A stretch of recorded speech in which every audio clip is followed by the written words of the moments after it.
ভালে লাগিছে ভাল লাগিল গুৱাহাটীৰ পৰা আজি ৰাতিপুৱা আহি পাইছিলোঁহে আকৌ আহিলোঁ ৰংঘৰ তলাতল ঘৰ আৰু শিৱদৌল আমাৰ ল'ৰা ছোৱালীহঁতে কেইদিনমান আগৰ পৰাই চাম বুলি ভাবি আছিলে আৰু আজি সকলোকে লৈ আহিলোঁ এতিয়া আমি আছোঁ তলাতল ঘৰত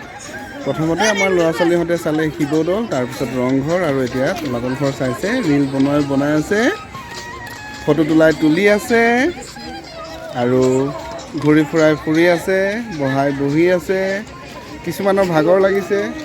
কিছুমানৰ ভোক লাগিছে কিছুমানৰ পিয়াহ লাগিছে মোৰ লগত ছোৱালীকেইজনী আছে বিশেষকৈ কেনেকুৱা লাগিছে ইয়ালৈ ভালে লাগিছে ভাল লাগিছে আকৌ আহিব মন নে ইয়াৰ পাছত তলাতল ঘৰ ৰংঘৰ শিৱদৌল চোৱাৰ পাছত আৰু ক'লৈ যাবলৈ মন আছে আৰু এইটো জয়সাগৰ পুখুৰী চাব আৰু চৰাইদেউ যাব মন আছে আজি আমি চৰাইদেউলৈ নাযাওঁ আজি জয়সাগৰ পুখুৰীও দেখুৱাম তোমালোকক ইয়াৰ পাছত আমি ভাত পানী খাই গৈ উত্তৰণ যাদুঘৰ চাম ওচৰতে আছে উত্তৰণ যাদুঘৰ তাত কি দেখিবলৈ পাম সকলোকে দেখুৱাই থাকিম আৰু আমাৰ ল'ৰা ছোৱালীহঁতে উত্তৰণ যাদুঘৰলৈ যাব চাই থাকক আপোনালোকে